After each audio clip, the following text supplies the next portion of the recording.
talk show live presented by Michelin. We're here at what they're calling Super Sebring. It's our second show of the weekend, and it really has been an outstanding event so far. Now, we're calling it Super Sebring because, well, it's because of you, our guests, our online viewers, but in reality, it's because this is Planet Sports Car Racing this weekend. And boy, I mean, TK, how do you describe it? It's the best place in the world to be. Well, those opening shots showed you the scale of the density of people, the number of people on the grid. I could try to explain it, but it's safe to say this is the biggest party going in Florida, and the best part of the party is happening on the set of the Torque Show. Let's get into it. Green, green, green.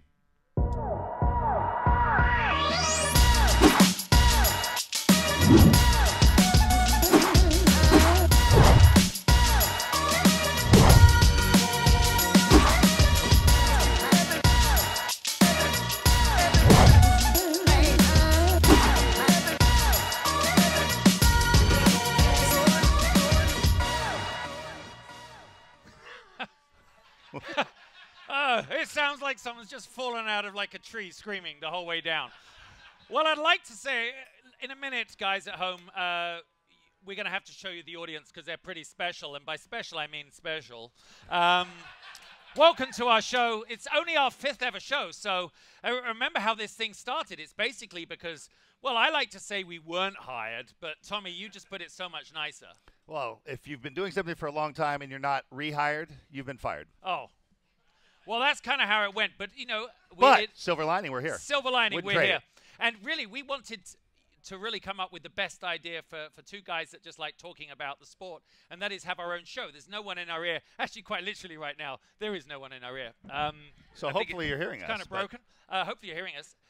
So for us, the whole genesis of this show was get the best people on, tell the stories, some of whom you know, like Fernando Alonso and Jordan Taylor at the last one, and then some of them that you don't know very well, and we're going to be having them that on are the just show. as interesting in the stories. So we're going to try to blend the two of those together. We started off yesterday with an apology. We got some hate mail, and we apologize. We've been talking about winners, winners, winners. We heard for some losers, and we apologize to the losers. We love the losers too. You're welcome as well. Get that out of the way. And then your man Zuckerberg kind of dropped us in the soup yesterday when they had their outage. Went down. We like to think it was because of Rodney Sandstorm, and he does too. But actually, the internet did go down for a while on Facebook. They had bigger problems than we did, but it meant our show didn't go up right until the end of the evening. So to our fans out there that were tuning in at the right time, thanks for doing that.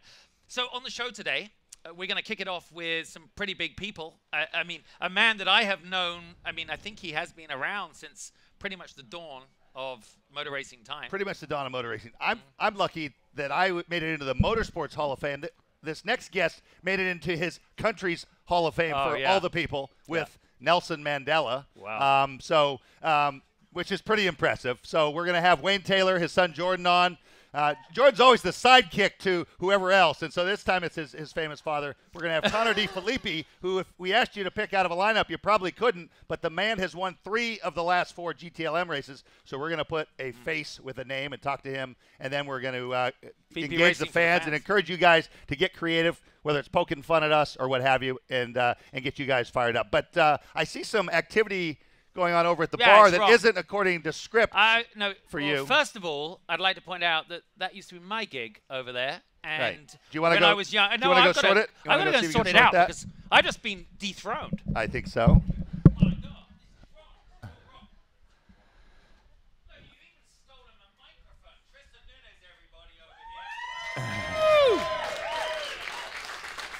And I bet this will be louder. And the WeatherTech girls. Oh, my God, that is spectacular. First, Tristan, I'm going to slide in. I'm sorry, I've got to come in here first. I know I just bust this open. You're a hard man to like. I'm going to put it from a middle-aged man. You're young. Yeah. Handsome, right? Handsome? Very handsome. Very handsome. You're super fast. You're a factory driver for Mazda. Right. Where did the car qualify? Second. Front row driver for the Mazda. And you also are now getting into the rock business with your own band, which really means you've got all the bases covered. Now, a cynic would say you got into racing to get laid, but I wouldn't. I might not do that. But you're great friends with my dad. I know he helped get you into the sport in terms of advice. Did he give you this kind of advice about, how to handle the pressures of fame? Yeah, I mean, he brushed. Because he was a up on master. it. Yeah, I know he brushed up on it, but you know, he never really put it in great detail. Okay, well, you can go back for like a refresher course because he knows how this story ends. So how does it end? It ends just with happy smiley faces. Oh yeah? That doesn't sound all that bad. It's not all that bad. And now I'm going to give you the look. Tommy, this is the look I told you earlier that I have to give. I used to give my oldest friend James. Should I translate that look? Yeah, this is the look. Guys, we all know this look. Tristan, he's asking, don't you have somewhere else to be, like Like guitar right practice or data review Like or you do? something? Yeah, I have sound check. Sound check. Yeah, you've got to. Don't you have a sound check or a data acquisition thing? Everybody, Tristan Nunez Catch tomorrow. Tristan. He will be playing in the infield with his band Acceleration at 7 tonight. Acceleration playing tonight. So the most important part about that is that Tristan is going to win tomorrow because everybody in the paddock, Tommy, wants the Mazdas to win a race. They've been right up at the front, they've led, and it's really their time, so I think everybody does. Unless it's the WeatherTech car, of course. Almost everybody. We do have a point. You've become our most requested guest. I wonder why. Yeah, way. And the reason for that, obviously, is your knowledge of sport. And let's get to your knowledge of sport because really, you've been to Le Mans, you've been to Le Mans. Hopefully you'll go to Le Mans. You've been to Le Mans and all the other big sporting events, Super Bowls, Chicago Bears, Bulls, Bears. Bulls and Bears. You're a big part of that. April is not just a pretty face. She does a lot of their online stuff and hosts lots of shows. Sebring, though, when you come here and see the fans here, it's a whole different dimension. Yeah, Sebring is unbelievable. First of all, the difficulty of the track is probably higher than any other sport that I've attended. It's really tricky. We're set up right around turn 17, which is the scariest, most dangerous turn. And, you know, I'm just anticipating watching some real serious, you know, communication and some really serious stuff going on there. Did I just drop some knowledge? She dropped knowledge, and do you know what? Thank goodness this is my and Tommy's show, because at least we know we can't get fired from this one. Otherwise, we're in danger. Now, fans, as you look across there, you know, Crystal, there's just so many handsome men around motorsport, and then we have the fans. They're so handsome. Come on. I mean, look, he's displaying his attributes on his head. Can we turn camera 2 around quickly? We have to just show this. I think we're going to have a showdown between the other Viking. The other Viking. We got camera 1. Look at that. Oh my God, you just de-haired him. Everyone dresses up here at Sebring. For some reason, out of all the IMSA series, Sebring is the most celebrated as far as dressing up. Can we get, we got a shot of it. But Justin, I feel like we need to update this look right now. Oh, yes. I'm horny and don't you know it? Okay, I've got to go. All right, that's the end of this segment. Guys, thank you so much. Have a great time. Say thank you to the WeatherTech girls. Tommy, can I come back now? Yes, what about the shirts? Are you going to talk about our shirts? Shirts. Sorry. We, a big part of the show. Hold it up so people can see the shirt. Can you model this, please? There we are. Can you hold that up? Put that down somewhere. Oh, yeah, we had to put it down somewhere. So we have I can't put that on my head, so you need that back. So we're going to do something unique with our merchandising every week, and that is a new item, whether it's a hat or a T-shirt, done by hopefully a local artist of note. Actually, a great friend of mine, Nina Palomba in LA. She's a pop artist. She did that. We've got the Michelin Man. We've got the orange. If you look in the window, you've got Tommy and I, and obviously Sebring's new logo, and our sponsors at the bottom. And you're going to be able to get them limited edition. They're going to be on our website right now for sale. And everybody here isn't leaving without buying one. And April, that's yours. Yeah. I'm gonna give You're going to give it to him. to my Viking man right now. Okay. Ooh, on the lips. I think we should go back to Tommy and Wayne. That's aggressive. Thank you so much. Thank you, guys. Wow. Well, it's been quite a month since we've seen you. You win the biggest race of the year for the third time. Is that right? Prototypes. Third time at Prototypes. Then you went off to South Africa, your home country, for a remarkable honor. You know, like I said, there's Hall of Fames, but like Derek's dad has been recognized by the Queen of England as an MBE. You are now in the South African People's Hall of Fame, not just racing, and with Nelson Mandela. I mean, what was it like to process? Well, it was really scary, Tommy. You know, I can stand up anywhere and talk about racing and so on and so forth, but going to this function, when I recognized that this was now not just the Hall of Fame of Sebring, This is the country. Yeah. And so the biggest panic I had was, what am I going to say? So Barbara Burns, who Your had done title. some of my PR in Do the you past. like your new title, Wayne? Head of the Paul McCartney fan club. Oh, yeah, that looks great. It was either South African Hall of Fame or. Oh, yeah. what about Elton John? Yeah, well, Elton John. That's. Okay, that's fine. Okay, anyway, so the most nervous part of it for me was what that speech was going to be about. And so Barbara Burns, who did my PR back Let's in fix this so you can let go of 95, that here. and you can see I'm a You had a baby. microphone guy in South Africa. Yeah. Anyway, we went up to the room and we prepared all these little notes and stuff, and we timed it. It was going to take 4 minutes, 28 seconds, and that was going to be it. And I got up on the stage. I put the pages down. I looked at the first one, and I ignored the rest and spoke for 11 minutes. Yeah. But prior to asking, I said to them, I said, how long can I talk? And I said, as long as you want. And of course, my family, Jordan and everybody, were really panicked because normally I can talk and garble, but babble on and on and on. But it was really a great honor because coming from South Africa, where all our roots are, we weren't really recognized in our earlier day, because of apartheid and so on. And only now recently have they recognized that, we are still one country. And to be recognized next to people like Nelson Mandela, Gary Player, Ernie Els, I think, and the South African rugby team that won the World Cup was pretty amazing. There's sort of I listened to an interview with Laura Logan recently, and she said there's kind of a collective identity for the country that you're kind of way off by yourselves and not in the middle of the world's actions. That's how she characterized it. And so everyone wants to kind of go make their mark on the world stage. Is that safe to say? Was there Well, some it of that is. for Well, you? I'll give you an example. Growing up in South Africa, the highest in South Africa for any sportsman, you get what's called this, in our apartheid era, was getting a blazer with a Springbok on it, and that was the national thing. And everybody wanted to get that. Rugby players, cricket players, and so on. And they later on turned it to motorsport, and I actually got the Springbok colors. And I came to America, and I never went back for 5 years because I was trying to make a living here. And all of a sudden, I get a note from the South African embassy that you are no longer a South African, and we need to destroy your passport. And by the way, your Springbok colors, you need to hand them back. But we will send you something to replace it. And they sent me this badge of the Protea colors. So once Nelson Mandela got out, apartheid was obliterated, and so nobody ever wanted the Springbok blazer. So as much as we wanted to use it, I could never use it. Yeah. And now I'm probably way too big to wear it anyway, because I was a little boy in those days. But it was pretty awesome, I have to say. And you had your family there with you. Now, before we went on air, you were, pretty cool. your dad couldn't get his headset on right. You were trying to help him out. Dads are just lame, right? Yeah. So, what was it like seeing your dad recognized in that kind of a context? It's still hard to believe. We went to Robben Island, where Nelson Mandela was held for 18 years, and to think of a guy that everyone knows is a household name everywhere in the world. He's inducted alongside someone like that.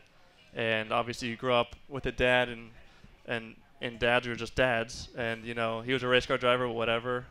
We just go there on the weekends and watch him race. But to understand that he's been recognized by his country from not just what he's done in the car, but as a team owner and as a person, going out and leaving the country with nothing and building something from it and them respecting that. So it was pretty cool. Well, now, I'm going to change gears a little bit.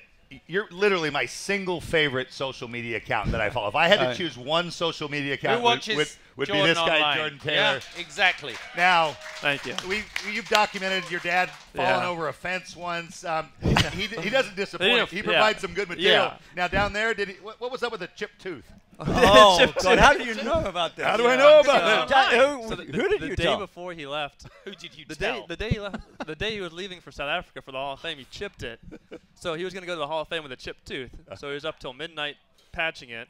Does the Hall of Fame, then we go to do a hike. No, hang on 1 second. I went to the dentist. They did it at night. Well, obviously, Okay. you Well, didn't do Yeah, it. it sounded like he was doing a Bond DIY. Yeah, I was thinking I'm Bond.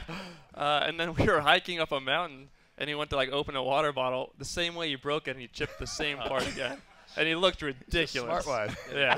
A little. What's the?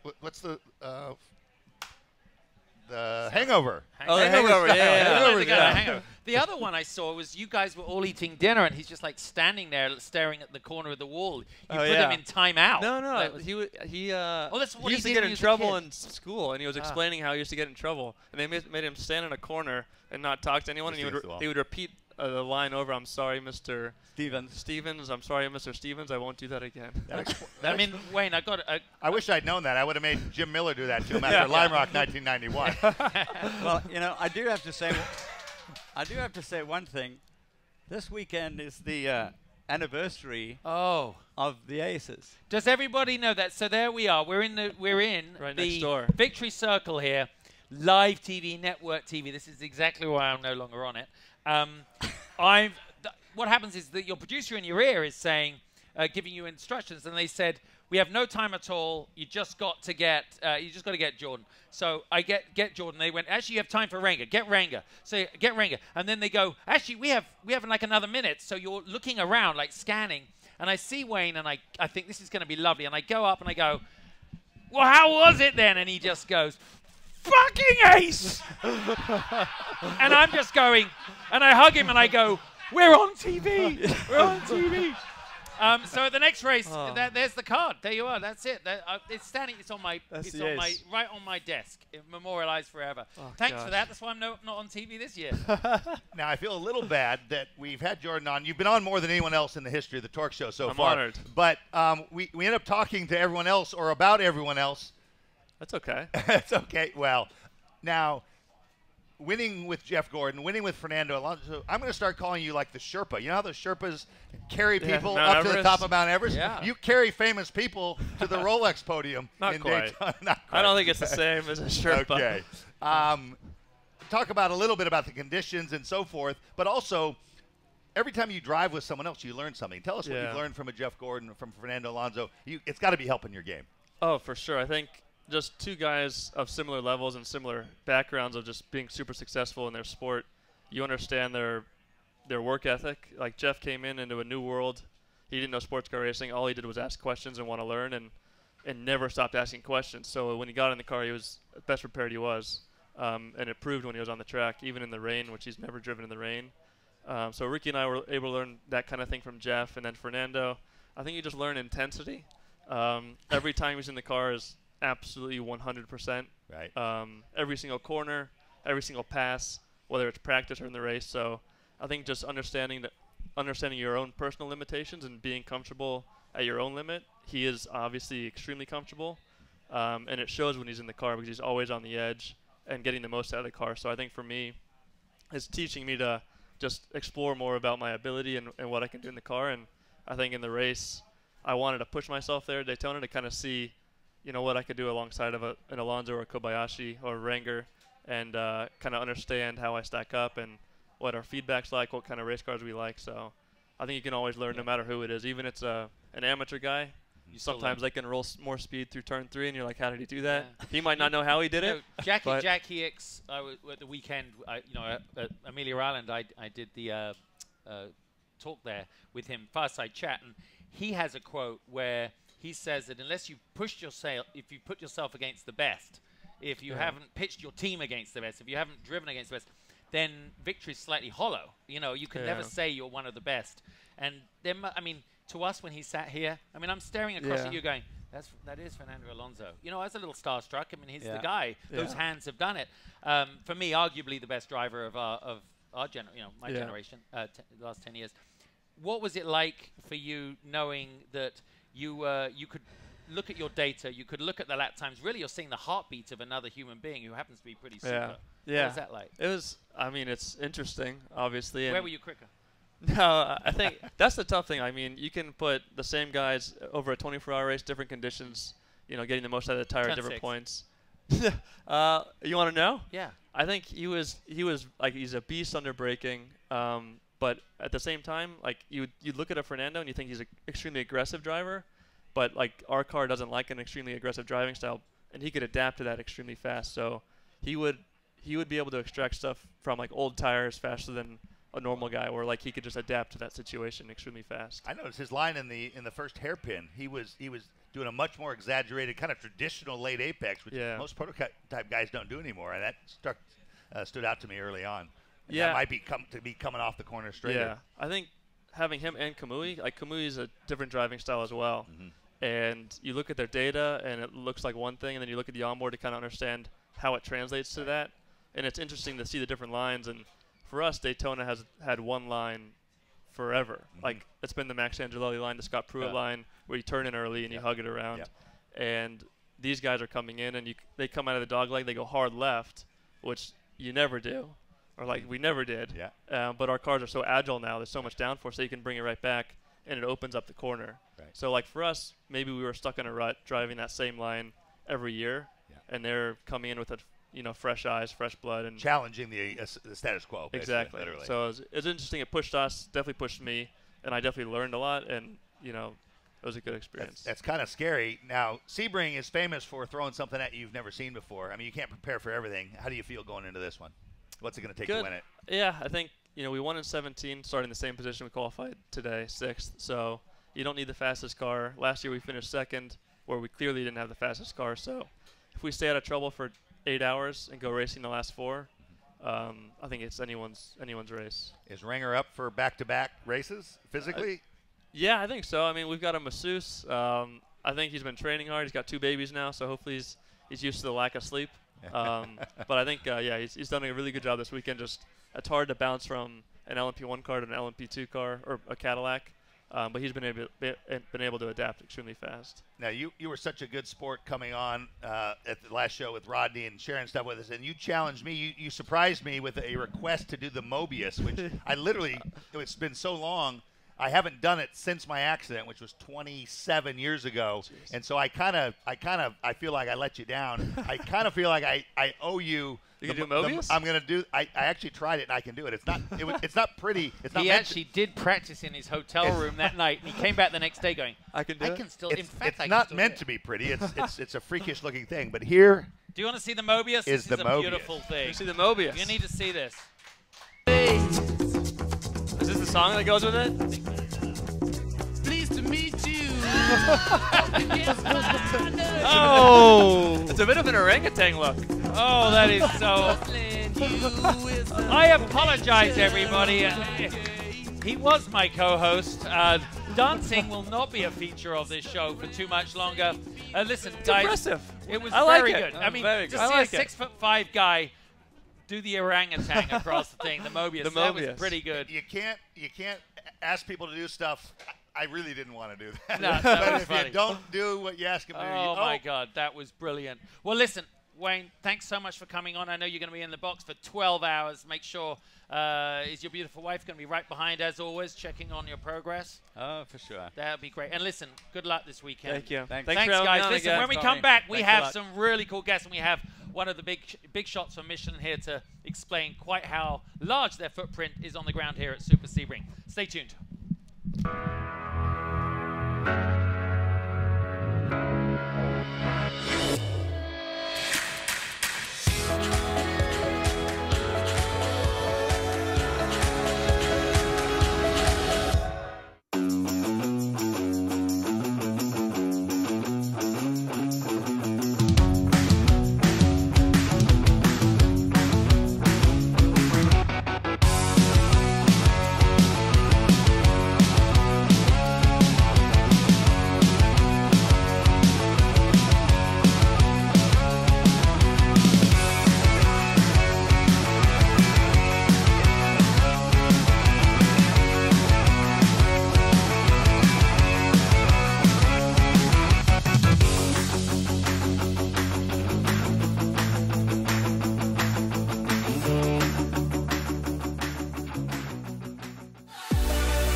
That on your head.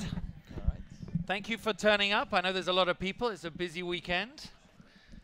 Well, I think it's the busiest weekend for Michelin ever. Ever. Ever, In right? motorsport Ever. history, we That's saying something. yeah, I think we're setting, you know, a new benchmark Yeah. for how many customers and teams you can take care of in the within And a week. I mean, it's First easy of to all, say that, but It really makes. what does that? I mean, take us into like how that, because it's not just tires, it's service personnel. I mean, what does that involve? Well, first, starting with customers and teams. Here we're talking about 110 cars that on the IMSA side and another 30 on the WEC side. So we've got a total of close to 150 cars that we supply tires to through the weekend. You know, from prototypes to touring cars and Yeah. We have a little bit of video here. We went inside 28,000 square feet. Okay. Of the, it's like a city in there. Tire City. Yeah, A let's tire see, city that Michelin goes- Town. Michelin Town. Look at that. I mean, it's hard for the civilians to understand what it takes. The journey they go from Clermont-Ferrand to come here to be part of the racing at this track. I mean, the journey is complex and it's always changing because of the technology. But when did you start preparing for the Super Sebring weekend? Well, gosh, I mean, it takes about 3 months to produce an inventory like that, working all week long. You know, every tire is really a piece of art that it's not done, you know, by a machine automatically with injecting tires. Every tires is made of 200 components, which are most of them assembled manually. So it's like, you know, upper end, top premium tires, and it takes about an hour and a half to make and cure a single tire. Right? So you know, when you see all this stack, those 16,000 tire, and well, I tell you, not all of them will get you through the weekend because we've got wet tires as well. You know, gotta be You have prepared. some slicks left over So from Daytona. we've got, and hopefully we have some rain tires left after that race. Oh man! But for sure we've got many cars, many tires, and in between we've got about an army of people. From people, of course, fitting those tires. We've got about 50, and also what makes Michelin different is that not only we have the best tires, but we also bring people that help each teams and drivers to make the best choice. Because that's the relationship is a big part. Exactly, right? that's Between essential. Teams, you know, they need to tell us how things work so we can help them take the best use of their tires and going quicker. Ultimately, it's for them. Yeah. But if they don't help us, you know, telling us what is how the car is handling, is it performant, is it consistent, etc. So they need to put the Michelin engineers and consider him as a team member, so he can use his tire expertise to say, you know, why don't you do such and such? You know, playing with pressure, playing with tire compound choice, or changing the setup of the car. And you give them, I know this because obviously I was in the pit lane the last few years, and so I'm working all the time with, you know, I know Robbie and Chris and everybody. I see them, and the engineers on the pit wall and going over the wall, checking everything. You give the teams quite a strict parameters, the range to work within, but race teams always want to push, don't they? And race teams, that we talk about it on some of the other interviews we do, race teams, if they don't push past sometimes even the boundaries you set, they don't feel they're progressing. But you do so much development with the teams. The range of operational cambers and casters and everything, you're pretty spot on before they get here. How do you deal with teams? Is that part of developing the relationship and the trust? How do you deal with teams that go outside your recommendation? So what we do is we provide a recommendation guidance for what people need to do with our tires. And you know, even though most of the teams would believe that we try to keep them in a safe place, we know what we're doing. You know, we really tell them where they should go, because not just of the risk of creating themselves an issue by breaking a tires, but also because it's where the performance is. So sometimes people think that more camber or lower pressure is the best approach all the time. No, well, there is an optimum. Everything in a tire is kind of an optimum. So if you think about it, you know, just using the outside shoulder or inside shoulder of the tire, obviously you're not going to use most of the of the footprint. So there, it cannot be just 90 degrees square. Otherwise, we would see, we would really see bizarre cars. So we've got to tell them what makes sense. And for that, as you mentioned, we use our temperature gauge. Because this is what we can do. We can measure the temperature, we can measure the pressure, and we can look across the tire width, how it's being distributed, and help people understand that the best performance comes in not having one place very hot and another very cold, but in optimizing throughout the course the tire usage. And also the 4 different corners of the car, because you get the front and the rear, and you want to make sure that the car is handling the same through the stints. But of course, now, thanks to the race going technology and R&D, you've just launched a new road car product that's changing the game for club racers with the sensors inside the car, inside the tire, and it's feeding to your app on your phone. Because normally you go to a club event, a track event, you'd set your tire pressure in the morning and leave it. But now it's real time. That's a crazy extension of. I know you don't even have it in the race cars, but it's incredible where you're pushing. So, and it's part of the Michelin philosophy. What we learn on track, we try to bring to the to all the type of users. What we can do in a race team is really we get access to the pressure throughout their technology, and this helps us to adjust and let them really find the right optimum of pressure. We cannot necessarily do that for the road tire. So what we did is we really embedded that pressure sensor in the tire, and with this app now we just have this virtual Michelin engineer that helps any amateur to be at the right pressure when they go and decide that they want to turn around the track. Talk a little bit about why you have the ranges. One of the critical parts is the tires are prone to damaging when the pressures are super low. Obviously, the hotter they get, the pressures build. One of my goals with this show is to take some stuff that's technical and explain it, not super technical, but so they understand some of the complexity. What happens on a super low pressure? What is happening that causes the tire to potentially fail? Yeah. So, it's very easy to understand. Is air is important because air creates kind of spring rate. Yep. And at the minute you lower the spring rate, there is a lot more deflection, and more movement is more heat. And at some point, those tires, they're gonna hit so much that all the cords and rubber they just melt. Okay. At the time it starts melting, then use the air, and it's all gone, right? Okay. So it's kind of a heating process through caused by too much deformation, too much action.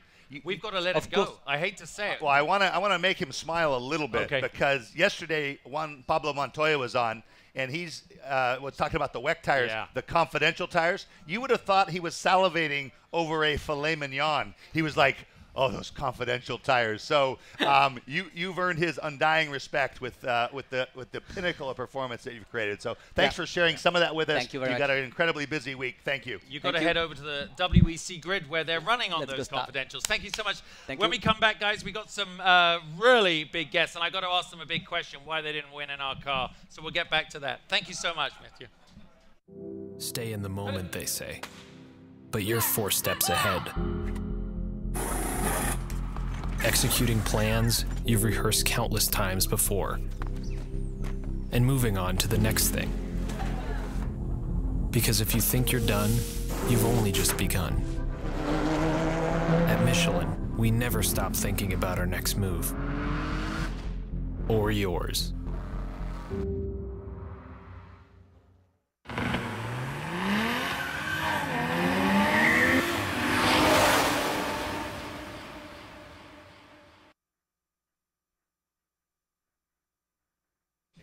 Welcome back to the talk show. I tell you what, it's all happening here today because this is Super Sebring, and there's a big reason for Super Sebring because there is so much on-track and off-track action. Tommy, we were having a chat. One of the genesis of this show, well, one of our mission statements was tell the stories of people that a lot of the time don't get their time in the sun. And people want to hear more from Fernando Alonso. They know Fernando Alonso, but there's a bunch of people that are just as interesting.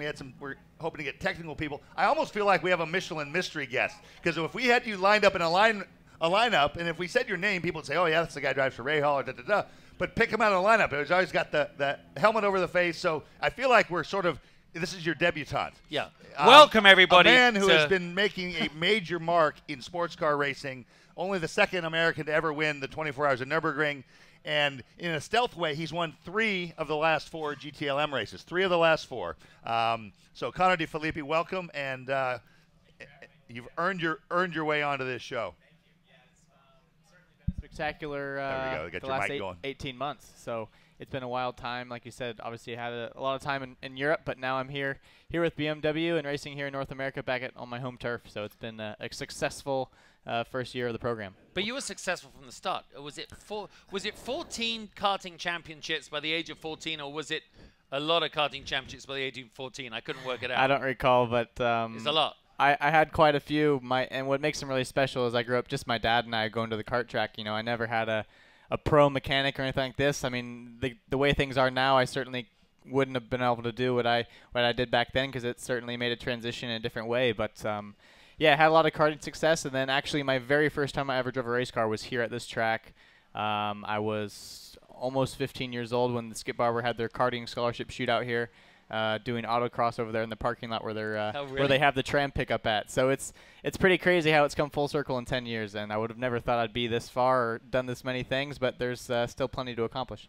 Talk about, you pushed on the door for a long time before it opened. I mean, the Skip Barber scholarship helped you go, but getting the rides, getting the opportunities, getting the looks is what happens. What were some of the big breaks that worked, and how those come about?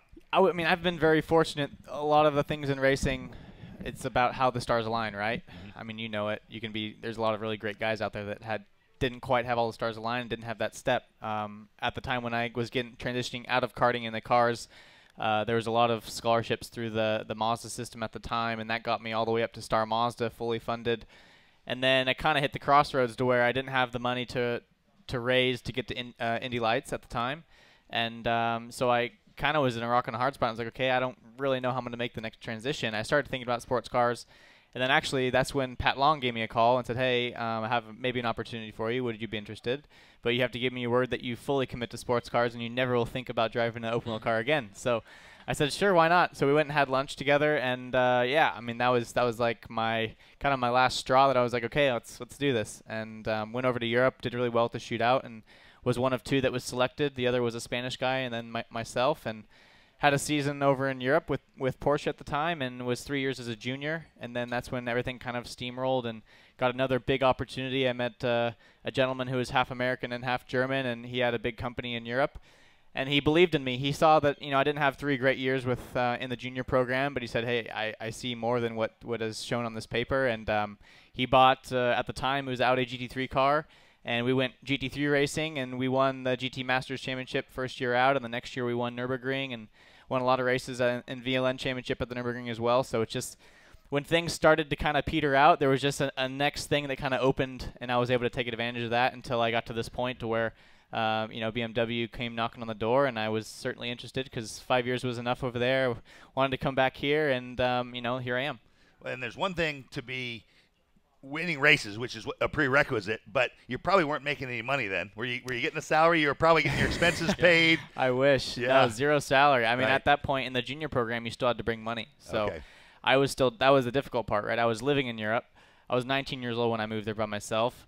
I was living with a family that let me rent a room out of their house for 200 euros, and I was living off banana bread sandwiches because that was what was in the discount section at the supermarket, and just trying to make it work. I mean, one of my funniest stories was when I was racing at Monaco in Porsche Super Cup, and I didn't have the money for a hotel. Everything was very expensive there, and I didn't want to drive an hour and a half to France, so I actually bought a tent at like a local sports mart, and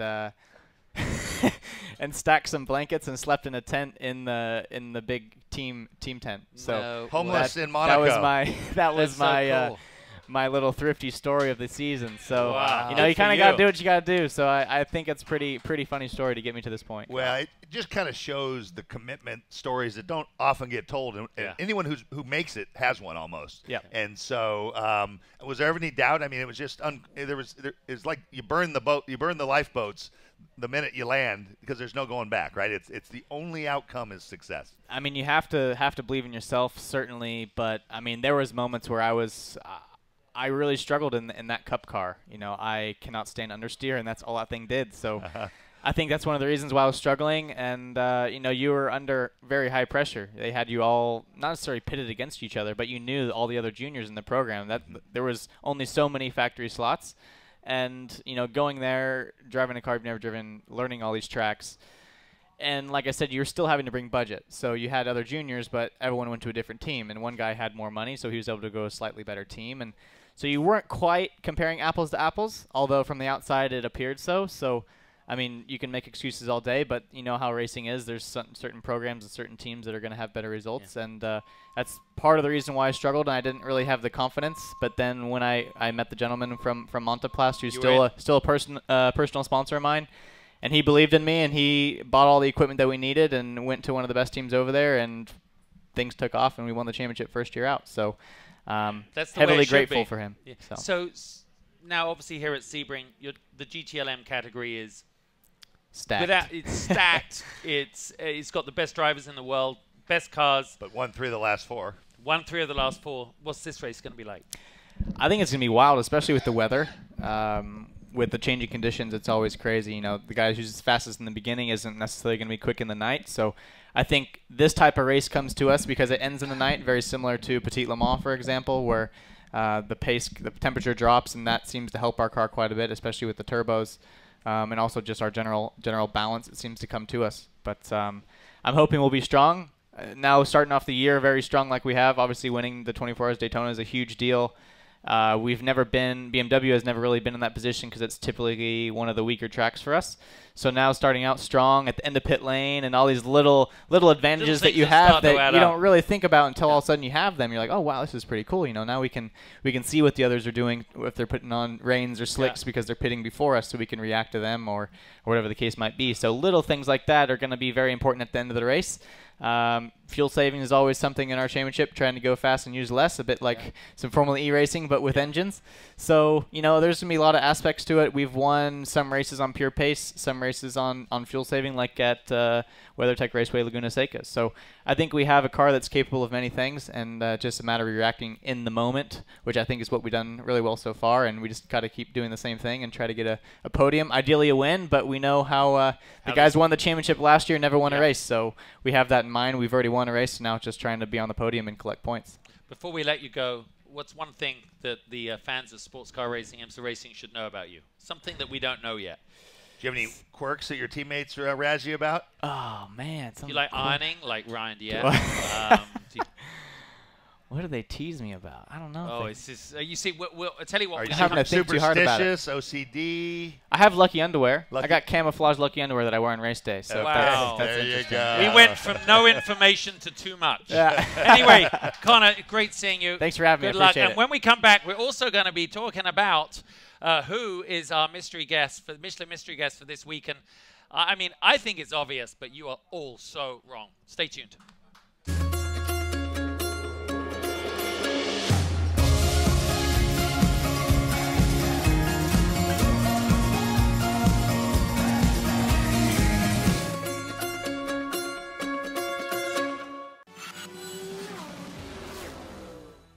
This is a united sports car series in every way, shape or form. 1, 2, 3, 4, 5 across the track. Extraordinary stuff. It looks like a demonstration drive. Some of the best racing in the world. Fast, furious, exciting. These are golden days indeed for IMSA and for endurance racing in North America.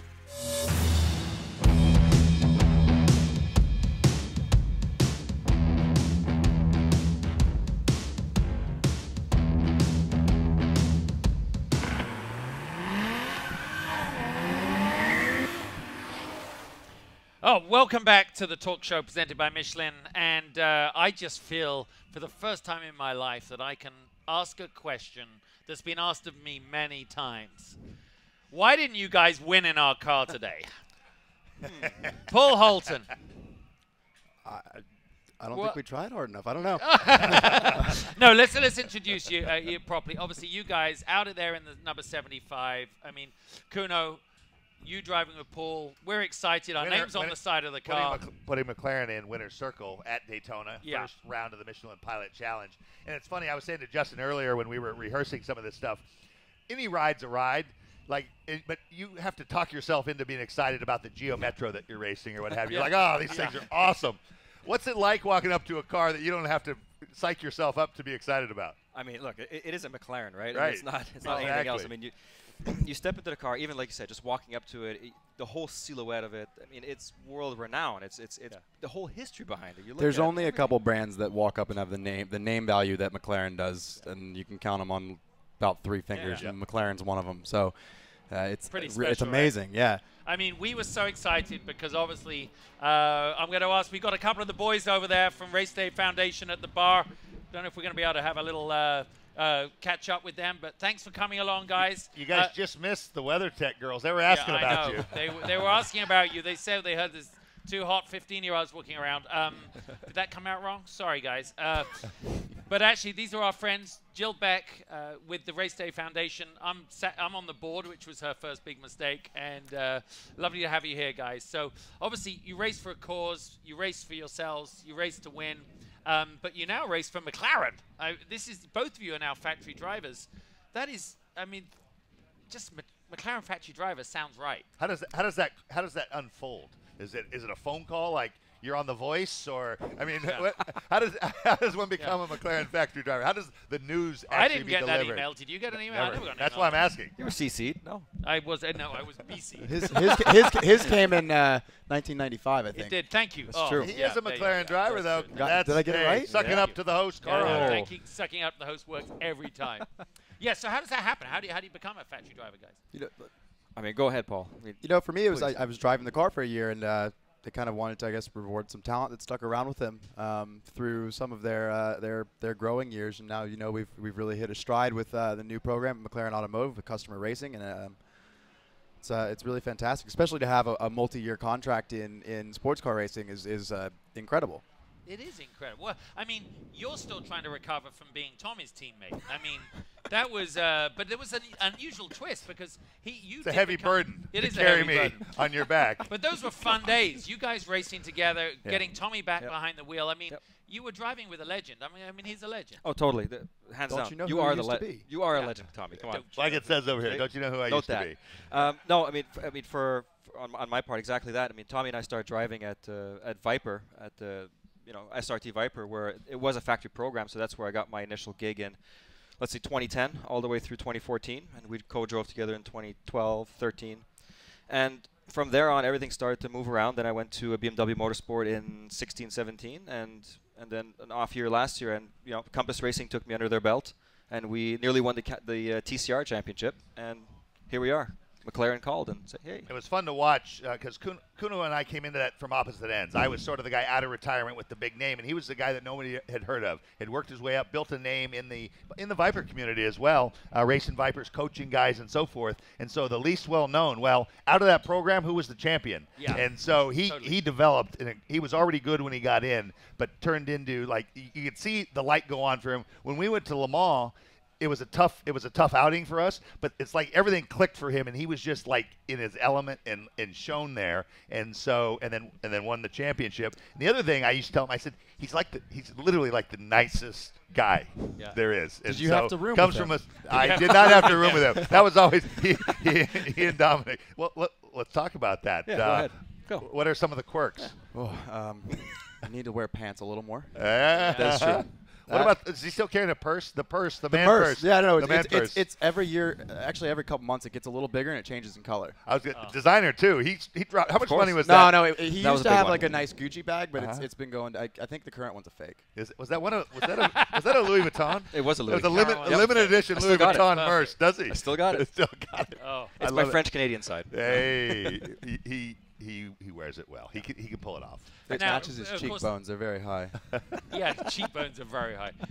Going two good-looking guys in one car, and Jill over there, who's she says super cute. She just got married. In fact, who officiated at her wedding around here? Officiated, literally. I married them. We had a little pre-wedding he waved the green before flag the and the checkered flag, beginning and yeah. end of the She was not sure about it, so she just invited me, and that was it. But it was my girlfriend. But go back to Daytona. The series you run in, we can't really say what it used to be called, in case you hadn't noticed. Junky old round things Just before. the old series, going into the Michelin Pilot Challenge and Era. winning for the first time in that, the first of anything of the guys that stay on the record books, and maybe the last. It must have just been so good. Daytona, new sponsors. How was that? Explain what was that like for the team coming into this? Well, I think Paul could probably answer that better than me before he does, because he drove the car all last year, and they didn't have the best of seasons, and then coming into 2019 and winning the first race was quite extraordinary, especially emotionally for him. But I mean, for myself as well. I mean, now that the whole McLaren factory thing is out in the news, but getting back on a new championship with new tires and everything moving forward, the team acquiring the car and everything, and just moving forward and making everything better. You can't always complain about BOP. That's the wrong way to go. But you could clean up your own team. You could always make yourself better, and that's exactly what we did. And Paul nailed the pole position, and we went ahead and we had some ups and downs in the race emotionally, but we came up on top. We just got to keep pushing forward. Yeah. Talk about the relief of having a tough year the year before and then breaking through. Actually, what really helped was these Michelin tires. Really? Huge difference. The front tire actually works now. And it actually, the tire is faster than the old tire, but on top of that, it made our car faster because it helped the electronics in the car. So it was like a twofold fine. And when we first tested at Daytona, I was driving around, I'm like, this is too good. Talk a little bit more. One of my goals of the show is it's so technical and there's so much going on. I'd like people to understand a little bit about, because they just say, well, why is that team better, or why could a tire make a difference? Talk in specifics and what it would do. So previously on our old tire, the front tire just didn't have the support for the front of the car. When it started to roll over, it would give up very, very easily.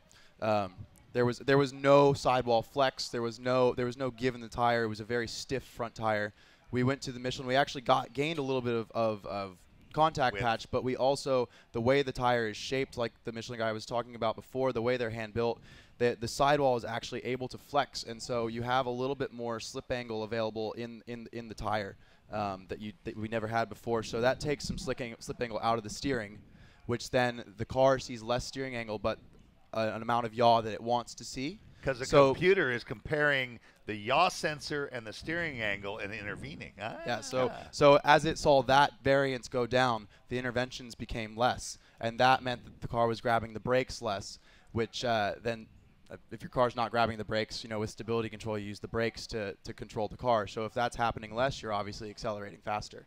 I just learned something. I assumed all that was switched off in these cars. So GT4, you're actually allowed full-on stability control, like on the brakes, kind of traction control stuff, where you're not allowed in GT3. And actually, it's the same type of system that's allowed in GTLM almost, where you're allowed the lateral stability control of the car, and not just longitudinal. We had that. So what happened to the car today? Because we're still a little concerned about this, because we actually in rehearsal. Can I tell you how rehearsal went?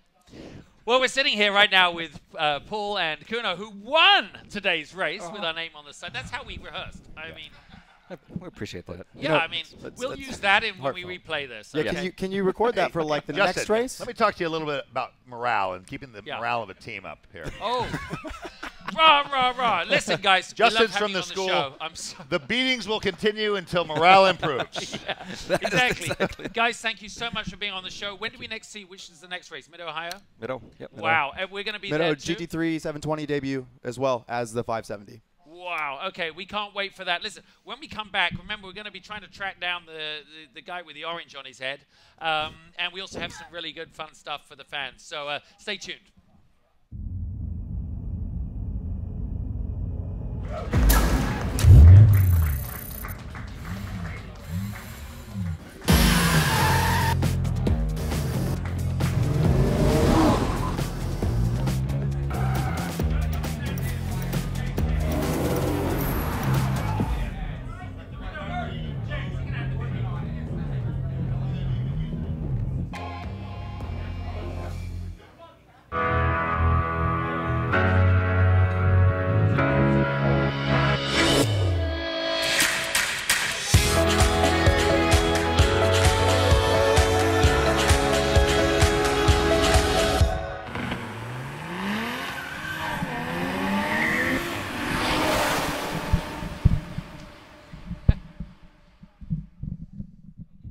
Welcome back to the talk show. Something has happened in your absence, and I'm not sure quite what. Tommy, we found your family. Dad! Mom! Mom, that is so scary. Well, as we said a little bit earlier in the show, when April and the girls were on, we're very excited about the T-shirt. Actually, T-shirt, can you throw me a T-shirt over there? One of our T-shirts. King Olaf. We have a kind of a big deal for us here. Here it comes on. Look at that, stage managed. We're very excited about this. I don't think it'll fit any of you. We do have some extra large over there. I don't know if Tommy's even seen this. You see, Tommy, this is the T-shirt designed by a great artist friend in LA. Thank you, Vanna. Nina. Thank you, Vanna. It has Michelin Man, a.k.a. Bib, at the top with the orange, and we have the Tommy and I in the window. They're on our website right now, which, by the way... They're actually being pressed on the shirts here. If you are at Sebring, we got the shirts being pressed right over there. We'd love to be able to give them away to you, but we're not. So please get involved. Oh, look at that. So, obviously, VP for the... Oh, look, hold on. We're going to move you to the right, left. This is our next clue for our Michelin mystery guest. And we showed you the guy next to the burning Corvette yesterday, obviously in a Corvette racing suit. I always wonder what happened under the pitcher's glove. Now we know what happens. There's this sort of claw action. Looks like the man can play baseball. So if you know any history about Corvette, past or current, and he knows his way around a pelt too. So who is he? Who is this? Do not shout out from the back there, guys. Oh, we wish it was. Tomorrow we'll be revealing all on the show live. But let's just say his head looks an awful lot like that orange. Okay, something else for the fans now. You can hear the WEC cars getting going, so we got to get going. VP Racing for the fans. What we're doing here is, as you know, we've been asking you to ask a couple of questions. Our beautiful, wonderful social media expert has been handing us here. Danny's been capturing this. We have a question here. This is a great question. Who's it for? It's for you, Tommy. Would you rather be fast or rich? Whoa, that's a difficult one. I would rather be fast, because if you're the fastest, you'll be rich too. Yes, great answer. That is it. God, that is a really good way of putting it, totally. As we get to the end of our show here, thanks so much for watching. Obviously, you know where we are if you're online right now. But we also, www.thetalkshow.com is now live. On there, all our shows in our podcast, Tommy. That was a common request after Daytona. Is this available in podcast form? These are obviously longer shows, so some people want to listen to them on their drives or on their workouts. So all the shows will be available on podcast here shortly and on the website. Yep. The merchandise, that's where you go to get the merchandise. And then every show posted also in video form. Perfect. I broke a little Baron patch for Tommy from going out and dealing with people like this out in the fan zone.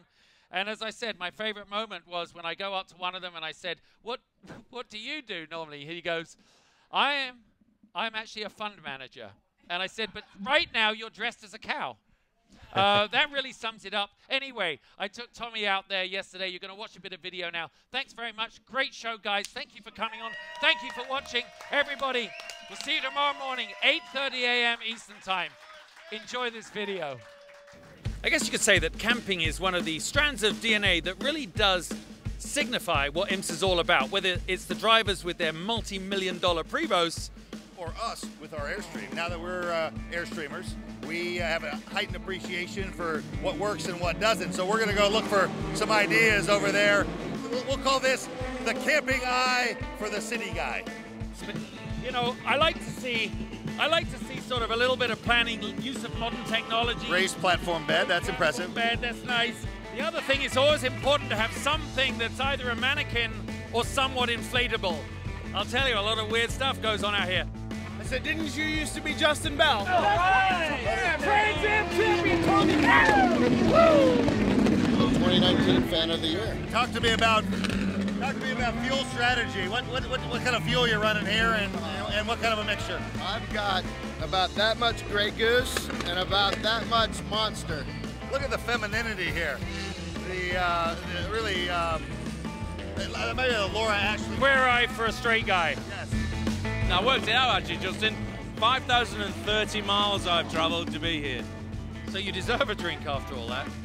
Can you imagine what you can actually pull off in 50 years? 5 decades. TK, what kind of useful things could you do in 50 years? Get a job. Get a job, that's a good thing. In 50 years, I've gotten jobs, I've lost jobs.